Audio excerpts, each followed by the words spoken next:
Peço que todos abram a palavra de Deus na carta de Paulo aos Romanos, capítulo 8.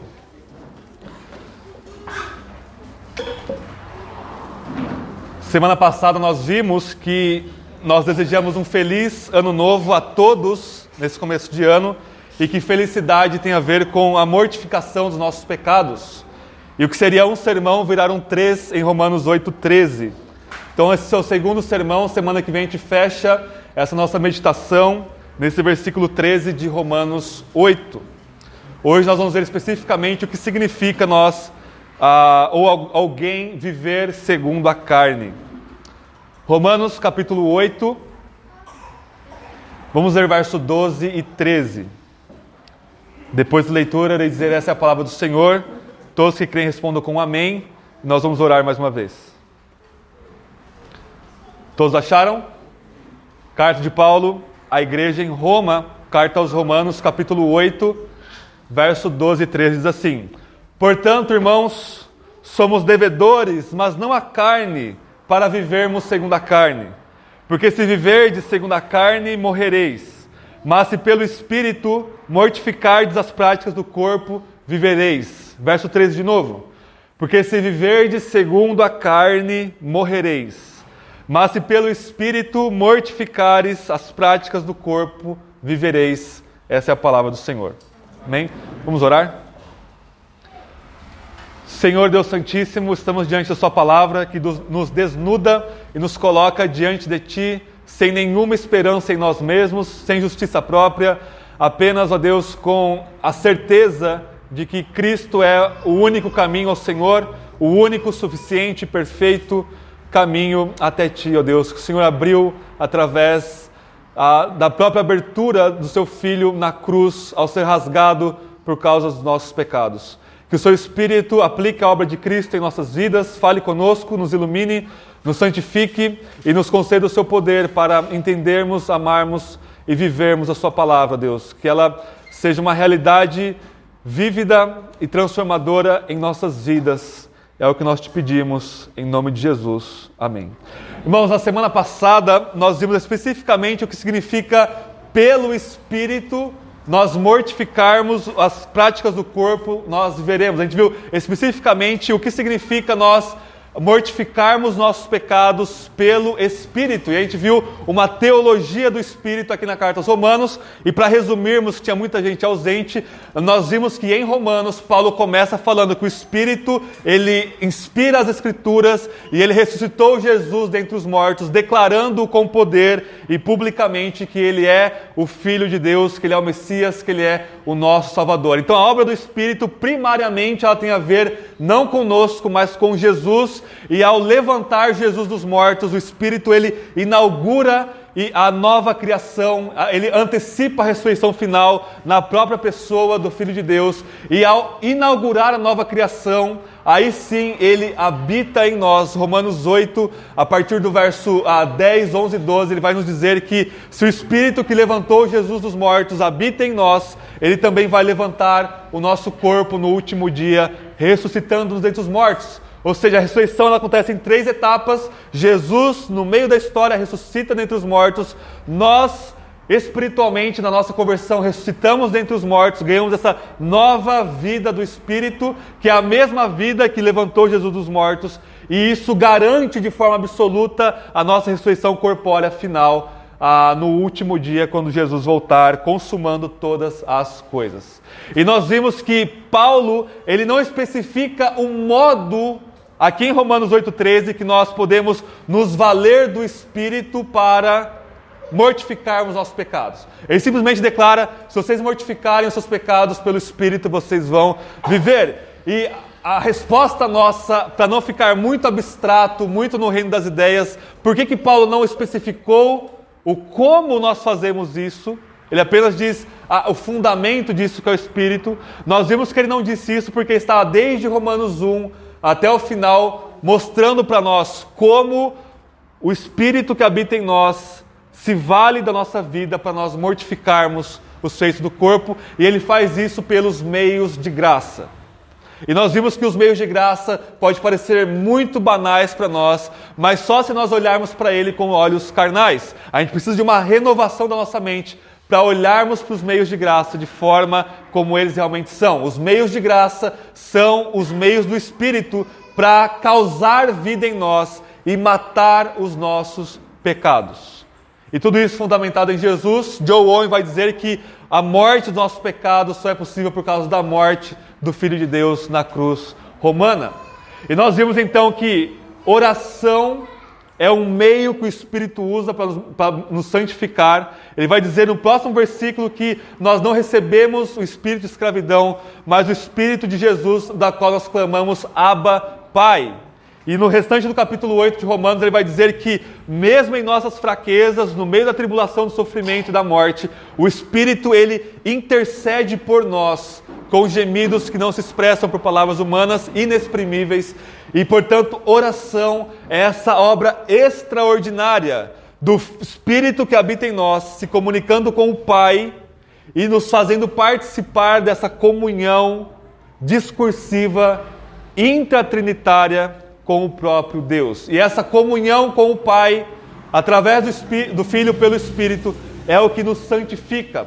É o modo pelo qual nós matamos os nossos pecados pelo Espírito. Um outro modo é as Escrituras que a gente viu, Romanos 1, Romanos 7. A Bíblia é dada pelo Espírito para nós. Ela é a espada do Espírito que vai nos arrancar. Então a gente não vai ler a Bíblia como um jornal ou como um romance, mas como o próprio Deus falando conosco de forma presente. A Bíblia é o único livro em que o autor está presente quando nós lemos, porque o autor é o Espírito de Deus. E também comunhão na igreja.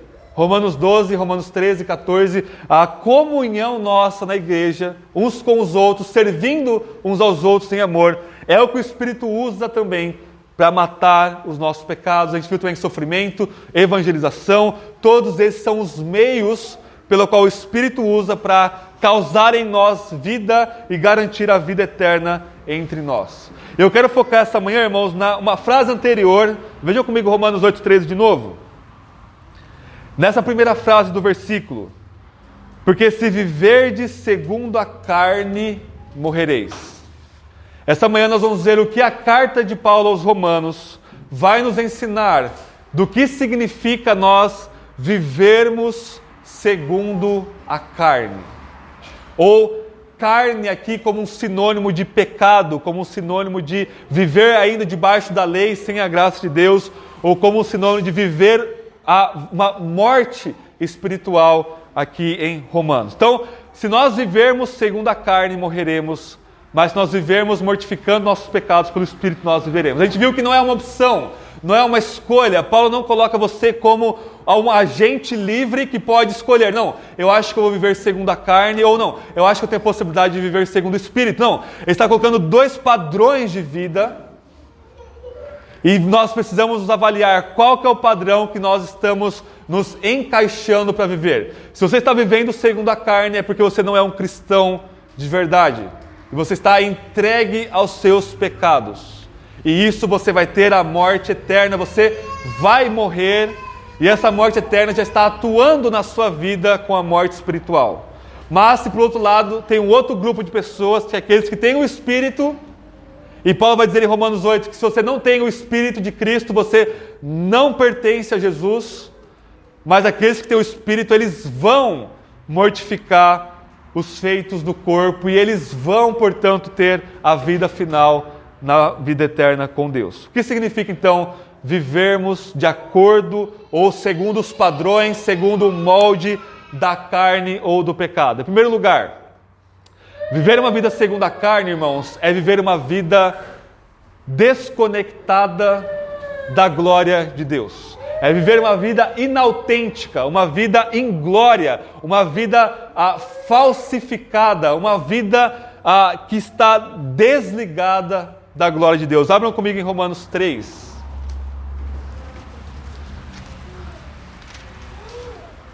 Romanos 3, verso 23, que todo mundo aqui sabe de cor, diz que todos pecaram, estão destituídos da glória de Deus.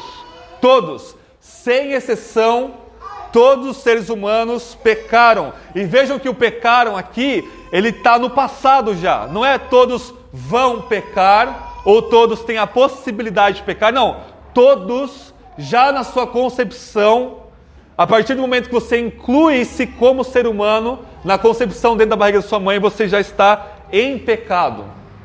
E a linguagem aqui remonta ao Éden. Quando Deus criou a sua imagem e semelhança, Adão e Eva, ele manifestava a sua glória para o primeiro casal ali no jardim do Éden, que era o local de encontro entre Deus e o seu povo, no caso era só Adão e Eva naquele contexto. E o texto de Gênesis vai nos dizer que no virar da tarde, Deus descia e andava no meio do jardim, com uma forma analógica de dizer que Deus descia para ter comunhão com Adão e Eva. E esse descer de Deus era a manifestação da sua glória. E manifestar a sua glória significa que Deus revelava-se quem Ele era para Adão e Eva. E era para Adão e Eva, então, refletir essa glória de volta para Deus em forma de louvor e gratidão, e refletir essa glória uns para os outros e para os seus filhos futuros, para manifestar essa glória, dentro do contexto daquele templo que era o jardim do Éden, daquele local de encontro com Deus. O que acontece? Eles pecaram e eles foram expulsos do jardim, que é uma outra forma de dizer, eles foram desligados, destituídos, careceram da glória de Deus. Ou seja, o lugar do Éden, que era um lugar de vida, que era um lugar onde Deus manifestava a sua glória, um lugar de delícias, isso significa Éden, isso significa paraíso, na presença de Deus, agora eles foram expulsos desse lugar para um lugar de morte, para um lugar de alienação, para um lugar onde eles estavam desconectados dessa vida, dessa glória, desta comunhão com Deus. Então, viver segundo a carne, pelo menos em Romanos 1, do 1 ao 4, é viver uma vida desconectada da glória de Deus. É viver uma vida, portanto, inautêntica. A autenticidade é um dos termos mais caros da filosofia do século passado, mas ninguém sabia o que era ser autêntico. Apesar de todo mundo dizer, você tem que ser autêntico, você tem que ser a você mesmo. Ser autêntico na Bíblia é você ser aquilo que Deus criou você para ser a sua imagem que reflete, participa e experimenta a sua glória, a glória do Deus triuno. E uma vida vivida segundo a carne, ou seja, se você está moldado segundo a carne, segundo o pecado, significa que você está separado da manifestação e da comunhão de Deus. O que isso significa? Significa três coisas aqui em Romanos 1, do 1 ao 3. Abram comigo em Romanos 1. Veja a conexão entre Romanos 3 e 23, estamos desconectados da glória de Deus, com Romanos 1.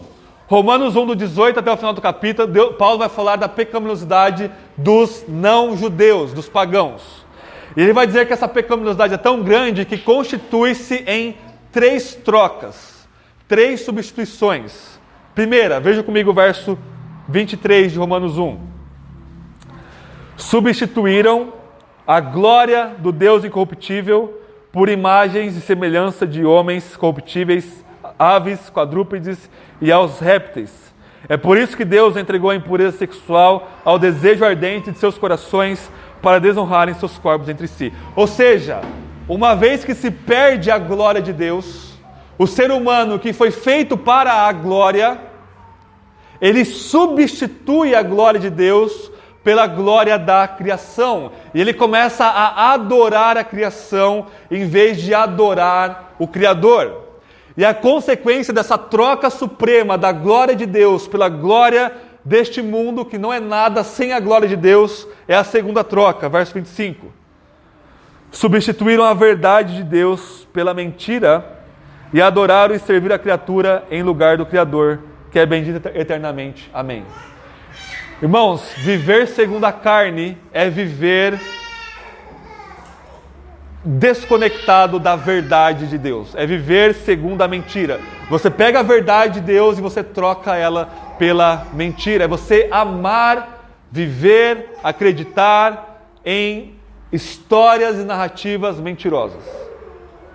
E o cenário brasileiro atual, ele é muito ilustrativo para nos mostrar o que significa vivermos segundo mentiras. Porque o Brasil está polarizado politicamente e ambas as polarizações constroem uma narrativa mentirosa da realidade E as pessoas se entregam a essas narrativas. Entregam-se a essas mentiras. Seja por um lado a esquerda, acreditando na narrativa socialista, que é absolutamente mentirosa. Seja por outro lado, os conservadores, que desde a eleição até hoje acreditaram em uma porção de narrativas mentirosas, estão esperando 72 horas até hoje e nada aconteceu, estão esperando o atual presidente cair morto ou acontecer alguma intervenção militar. O que é isso? É acreditar em mentiras. É você dedicar a sua vida a uma narrativa que é parcialmente verdadeira, porque senão ninguém acredita nela, mas que ela fundamentalmente é mentirosa. Você precisa analisar qual que é a história que você está baseando a sua vida. A história do seu achismo, do que você quer, ou a história que os seus pais te contaram, ou a história que alguma tradição religiosa te contou, ou a história que alguma ideologia ou filosofia te contou, ou você simplesmente segue o fluxo da narrativa da nossa sociedade. Nós somos essencialmente seres grafados e constituídos por histórias. É por isso que Deus se revela numa história para nós. Ou a história bíblica é a história mestra da sua vida, ou você está vivendo uma mentira e acreditando em mentiras. Então, viver segundo a carne é viver em idolatria, sem a glória de Deus, uma vida miserável, seca e fria de desespero, viver uma narrativa de mentiras. E a terceira troca, verso 26, é trocar o uso natural do nosso corpo, que é para ser dado para a glória de Deus, uma sexualidade dentro do casamento. As pessoas trocam por relações homossexuais, do verso 26 ao 27. E olha o verso 32, para fazer a conexão com Romanos 8,13. Último versículo de Romanos 1. Ele começa a citar vários pecados, ele conclui da seguinte forma: os quais, conhecendo bem o decreto de Deus, que declara dignos de morte os que praticam essas coisas, não somente as fazem, como também aprovam os que as praticam. Isso é o que está condensado lá em Romanos 8,13. Se você viver segundo a carne, você vai morrer. Aqui, se você viver segundo os seus pecados, trocando a glória, a verdade e a ordem de Deus pela idolatria, mentira e desordem do nosso uso, do nosso corpo, quem faz isso sabe que quer e merece morrer, espiritualmente falando. Paulo diz que os pagãos que não têm a revelação de Deus sabem do decreto de Deus, e o decreto de Deus é: vocês certamente morrerão se vocês viverem em pecado. Eles sabem, mas ao saber disso, ao saber que a sua vida vai levar à morte, eles amam isso. Eles praticam isso e aprovam os que assim o fazem. Eles fazem um pacto de aprovação com a própria morte. Portanto, Paulo vai dizer, eles são indesculpáveis. Indesculpáveis.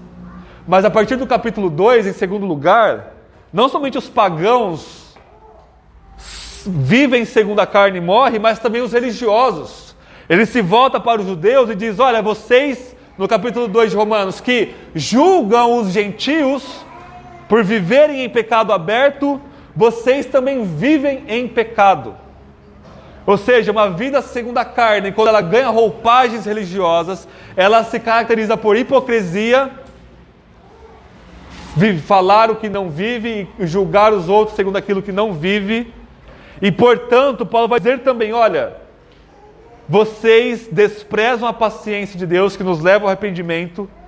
E ele vai dizer o seguinte, verso 7 do capítulo 2: assim ele dará vida eterna aos que, perseverando em fazer o bem, procuram glória, honra e imortalidade, mas dará ira e indignação aos egoístas, os que obedecem ao pecado em vez de obedecer à verdade, e trará tribulação e angústia a todo ser humano que pratica o mal, primeiro ao judeu, mas também depois ao grego.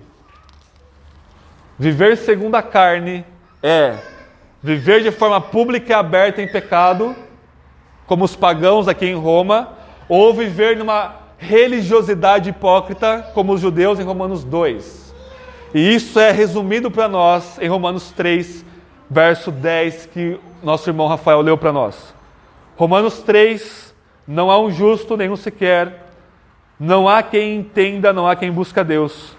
Todos se desviaram e juntos se tornaram inúteis. Não há quem faça o bem, não há nenhum sequer.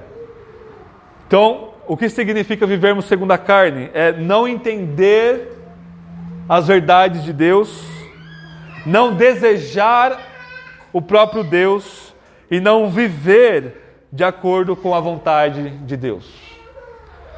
Qual que é a solução para isso, para essa primeira parte? Nós precisamos nos reconectar com essa glória de Deus. Precisamos nos reconectar com essa comunhão com Deus. E como nós nos reconectamos com Deus? Romanos 3, verso 24 vai nos dizer que Jesus morreu por nós, levou a ira de Deus e nós somos declarados justos pela fé no Filho de Deus.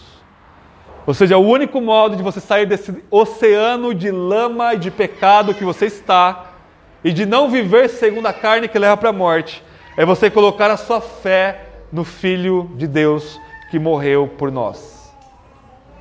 E aí, quando você coloca a sua confiança em Jesus e não em você mesmo, o que acontece? Você vai ser reconectado, religado com Deus. E é o que o Danilo leu para nós hoje. Justificados, portanto, pela fé, temos paz com Deus, por meio de Jesus Cristo, nosso Senhor. Paz, vida, comunhão plena com Deus. Em segundo lugar, o que é viver segundo a carne aqui em Romanos? É vivermos uma vida escravizada. Abram em Romanos 6.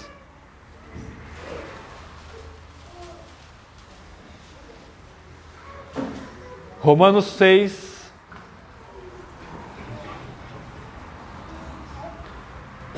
verso 1 e 2 diz assim: O que diremos então? Permaneceremos no pecado para que a graça de Deus se destaque ou abunde? De modo nenhum.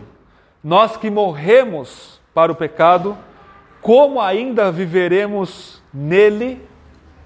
Então o que Paulo está dizendo lá em Romanos 5 é o seguinte: olha, existem dois representantes da humanidade, Adão e o novo Adão, que é Jesus.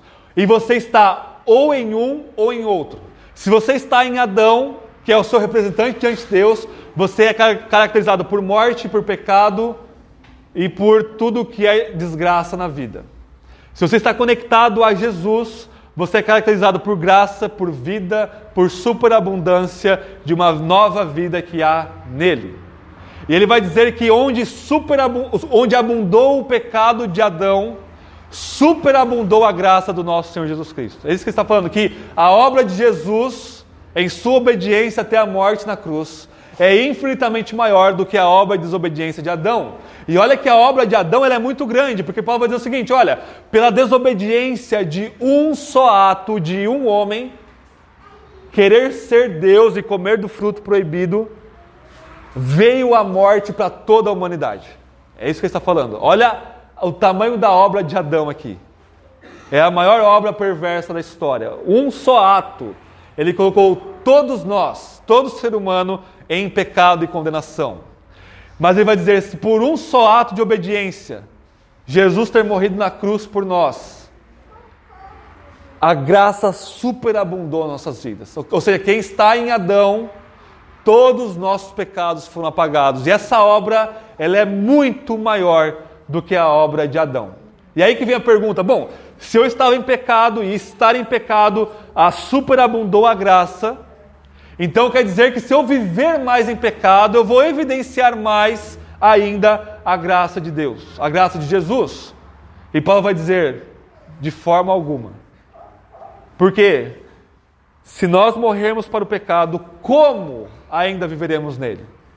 Ou seja, esse como é uma forma retórica de dizer que não tem como você morrer para o pecado e viver para o pecado. É uma contradição absoluta. É por isso que lá em Romanos 8,13 não é uma opção. Se você viver segundo a carne, é porque você está vivo para o pecado e morto para Deus. Mas se você está vivendo no Espírito, quer dizer que você morreu para o pecado e está vivo para Deus em Jesus Cristo. Ou seja, viver segundo a carne é viver para o pecado. E viver segundo o Espírito é viver morto para o pecado. Ainda em Romanos 6, vejam comigo o verso 12 ao 17. Portanto, não reine o pecado em vosso corpo mortal, a fim de obedecerdes aos seus desejos. Tampouco apresentei os membros do vosso corpo ao pecado como instrumentos do mal, mas apresentai-vos a Deus como vivificados dentre os mortos. E apresentai os membros do vosso corpo a Deus como instrumentos de justiça, pois o pecado não terá domínio sobre vós, pois não estáis debaixo da lei, mas debaixo da graça. E então, haveremos de pecar porque não estamos debaixo da lei, mas debaixo da graça? De modo nenhum. Não sabeis que quando vos apresentardes a alguém como escravos para lhe prestar obediência, sois escravos daquele que obedeceis, seja do pecado para a morte, seja da obediência para a vida? Mas graças a Deus, porque, embora tenham sido escravos do pecado, obedeceste de coração a forma de ensino a que fostes entregues. E libertos do pecado, fostes feitos escravos da justiça. Ou seja, não há liberdade aqui. Ou nós somos escravos do pecado, ou nós somos escravos de Jesus. Não há um campo neutro aqui. Assim como ou você está em Adão, ou você está em Cristo, a analogia agora é da escravidão. Ou você é escravizado pelos seus pecados, ou você é escravizado por Jesus. Não há meio termo, não há opção. E se não há meio termo, irmãos, quer dizer que se você é escravo de Cristo, você, infelizmente, ainda tem o princípio do pecado aqui na sua vida. Porque Jesus ainda não voltou, a obra da salvação não foi consumada ainda, mas ela foi inaugurada na sua vida. E é por isso que Paulo tem que dizer para os cristãos: mortifiquem os seus pecados. Ok? Porque o pecado é esse princípio no nosso coração que aos poucos vai nos reescravizando a ele. E isso, para o cristão, mata a nossa alegria, mata a nossa certeza de salvação, mata a nossa comunhão com Deus, ainda não de forma absoluta, mas nós devemos e somos responsáveis para matar nossos pecados. É muito interessante, irmãos, que aqui em Romanos, Paulo usa a palavra pecado no plural, pecados, uma meia dúzia de vezes para falar dos nossos pecados práticos. Mas ele usa a palavra pecado no singular, o pecado, mais de 40 vezes.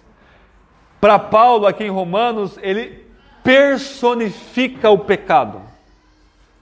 Não quer dizer que o pecado é uma pessoa ou um ser pessoal que está como sendo um espírito demoníaco entrando em nós, mas ele usa dessa analogia literária da personificação do pecado para dizer que essa pessoa, entre aspas, simbolicamente falando, o pecado é um senhor, é um mestre de escravos. E ele trabalha dia e noite para nos escravizar.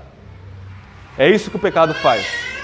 E o que você faz com essa pessoa que é você mesmo, dentro de si mesmo, seu coração, você assassina essa pessoa. Você precisa olhar para o seu pecado, que é você mesmo, os seus desejos pecaminosos, e matar. Porque o que acontece se você não fazer isso? Joe Owen vai dizer: ou você mata o seu pecado, ou o pecado vai te matar. Ok? O que acontece? Se você viver uma vida em pecado, isso vai te puxar cada vez mais para baixo, e pode ser que pela graça de Deus você desperte em algum momento e volte se você é um verdadeiro cristão.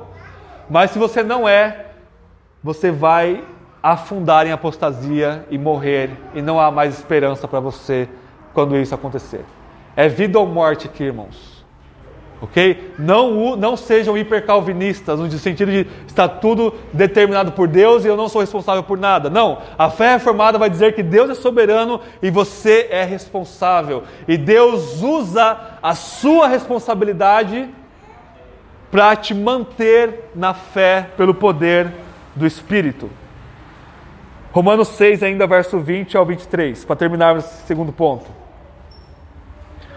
Porque quando eras escravos do pecado, estavam livres em relação à justiça. E que fruto colhestes das coisas que agora vos envergonhais? Pois o fim delas é a morte. Mas agora, libertos do pecado e tendo sido feitos escravos de Deus, tendes o vosso fruto para a santificação e por fim a vida eterna.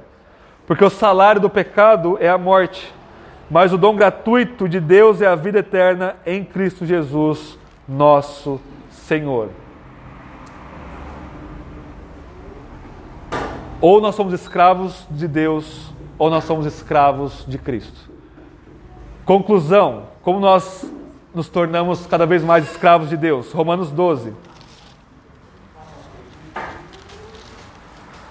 Romanos 12, verso 1 e 2 diz assim: portanto, irmãos, rogo-vos, pelas misericórdias de Deus, que apresentem o vosso corpo como sacrifício vivo, santo e agradável a Deus, que é o vosso culto racional.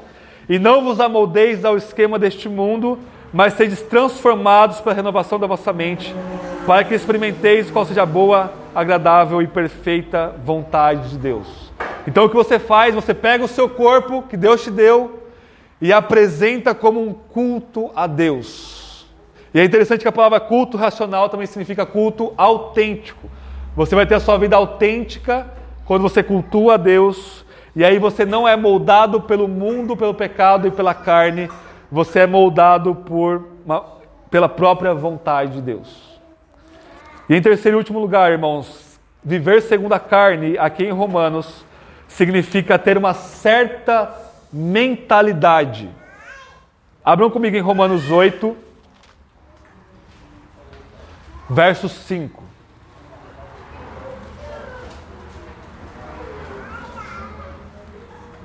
Romanos 8, verso 5 diz assim: olha só a expressão, os que vivem segundo a carne, é a mesma expressão de Romanos 8,13. O que é viver segundo a carne? O que significa isso na prática? Os que vivem segundo a carne pensam nas coisas da carne, mas os que vivem segundo o Espírito, nas coisas do Espírito. Ou seja, a sua mentalidade, a sua forma de ver o mundo é segundo a carne. Você é caracterizado por 24 horas por dia pensar de forma pecaminosa, pensar contrário à palavra de Deus. Verso 6, pois a mentalidade da carne é morte, mas a mentalidade do Espírito é vida e paz. A mentalidade da carne é inimiga de Deus. Por quê? Porque não está sujeita à lei de Deus e nem mesmo pode estar. Os que vivem segundo a carne não podem agradar a Deus. Vós, porém, não estáis sob o domínio da carne, mas do Espírito, se é que o Espírito de Deus habita em vós. Mas se alguém não tem o Espírito de Cristo, não pertence a Cristo. Ou seja, para resumirmos, viver segundo a carne é você viver uma vida desconectada da verdade e da glória de Deus, é você viver uma vida escravizada pelo pecado, e é você viver uma vida com uma mentalidade pecaminosa. E aí você não tem escapatória, porque o seu coração, a sua base da sua vida, os seus pensamentos, desejos e vontades está completamente mergulhados e dominados por essa coisa chamada carne, por essa esfera chamada domínio de pecado e de morte. E o escape disso é quando o Espírito vem, te resgata e te coloca na esfera do Espírito. Você está no Espírito, você está em Cristo. E isso você efetua uma mudança de mentalidade, uma mudança de prática, uma mudança de desejo, uma mudança de vida conectada com a glória de Deus em Cristo. Tenho duas conclusões práticas para nós. A primeira é individual e a segunda é comunitária. E a individual, eu gostaria de trazer uma frase mais importante do Joe Owen para nós. Eu falei para vocês, Joe Owen, século XVII, o principal teólogo e pastor do século XVII. Ele escreveu o principal livro da história sobre como matarmos o nosso pecado.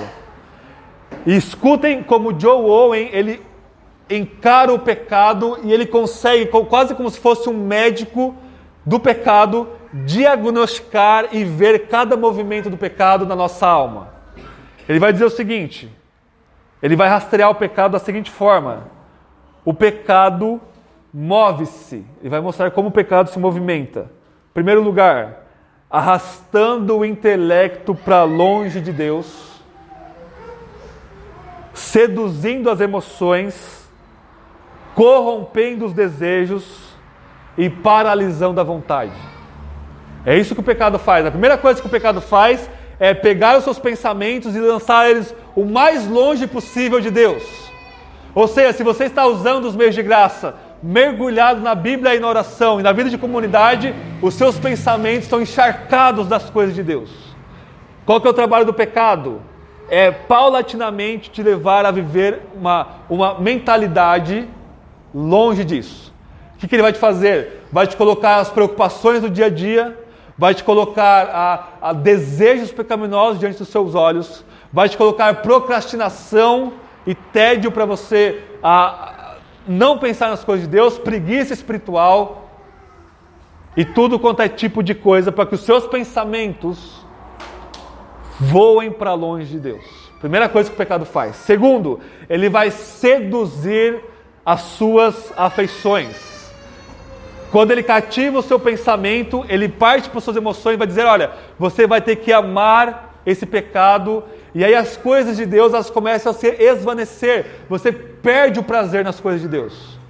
Ler a Bíblia é maçante, orar é maçante, estar na igreja é maçante, evangelizar já perde o propósito, porque o seu amor, as suas afeições, os seus sentimentos foram seduzidos pela serpente que habita no seu coração, pelo pecado. E aí o que ele faz? Ele arremata, ele corrompe os desejos e paralisa a vontade. Ou seja, a vontade de você fazer a vontade de Deus, ela é paralisada. Ela recebe ali uma anestesia total e você fica nesse estado de dormência, nesse estado de letargia espiritual. E aí o pecado te ganhou e você está vivendo em pecado. Ok? O que você precisa fazer? Usar os meios de graça para renovar a sua mente, direcionar os seus afetos e mover a sua vontade para viver a vontade de Deus. Rogo-vos, irmãos, pela misericórdia de Deus, que apresentem vosso corpo como um culto a Deus e não vos amoldeis ao esquema deste mundo. Como que você não se molda ao esquema deste mundo? Esse moldar é como se fosse um carimbo. O carimbo deste mundo ele é cravado em você. Você é pressionado pelo peso de chumbo para ser moldado de acordo com o moldezinho da idolatria deste mundo. Como que você faz isso? Renovando a vossa mente para que você experimente a boa, perfeita e agradável vontade de Deus. Como você faz isso? Bíblia, oração e culto com os irmãos. Parece banal, mas são as únicas formas de nós experimentarmos a vontade de Deus. Ou seja, nós estamos em guerra. Ou você vai usar os meios de graça para viver, ou o pecado vai te arrastar com uma força irresistível e você não vai conseguir pará-lo se você deixar ele descambar lá na frente. Você vai ser disciplinado pela igreja, você vai ver que você não quer mais nada saber com Deus, e daqui a algum tempo você vai estar lá na sarjeta espiritual deste mundo. Isso aconteceu e acontece com milhões de pessoas. E tudo começa com a vozinha do pecado dizendo, não leia a Bíblia, não ore, não vá para a igreja, não sirva o seu irmão. Porque essas coisas são banais. Você precisa tentar algo extraordinário, uma visão do céu, você precisa tentar algo extraordinário. Não. Deus usa os meios ordinários que Ele colocou para nós, os meios comuns. Oração, Bíblia e comunhão, para nós vivermos para Ele. Se vocês viverem segundo a carne, vocês vão morrer. E em último lugar, irmãos, para concluirmos, existe também uma dimensão comunitária desse viver segundo a carne. E Paulo vai dizer isso em Romanos 13 ao 15. A gente não vai ter tempo de ler aqui, eu vou resumir para nós. Ou seja, se eu começar a viver segundo a carne, e vocês começarem a viver segundo a carne, quando nós nos juntarmos como igreja para cultuarmos a Deus, a nossa comunidade ela vai ser caracterizada pela carne, pelo pecado. E como a carnalidade se manifesta na igreja? Especialmente Romanos 13 ao 15, 1 Coríntios 1 ao 4 vai dizer que viver segundo a carne em comunidade é viver uma vida orgulhosa, e esse orgulho vai te individualizar do grupo, da comunidade, e isso vai começar a causar divisões na igreja. Divisão na igreja, Paulo vai dizer, é uma forma de nós sermos carnais. E não existe crente carnal, ok? Porque ou você está na carne, ou você está no espírito. Mas é possível você momentaneamente dar espaço ao pecado e à carne, e isso começa a corromper não só a sua vida, mas sua família e também a nossa igreja. Divisão causada por orgulho e um julgamento inapropriado dos irmãos. Ou seja, eu me coloco como superior e digo, vocês são fracos na fé, pelo amor de Deus, vocês não fazem isso, não fazem aquilo, não comem isso, não comem aquilo, e eu começo a julgar vocês, não pelo padrão da Bíblia, mas pelo padrão do meu orgulho. Que Deus nos livre, irmãos, de sermos carnais e usarmos o molde desse mundo para moldarmos a nossa igreja. Como nós escapamos disso como indivíduos, como comunidade? Usando os meios de graça, pelo poder do Espírito, para matarmos os nossos pecados. Amém? Vamos orar. Tem um momento breve de oração silenciosa, confessando seus pecados diante de Deus. Eu já vou lá encerrando o sermão para nós participarmos da ceia.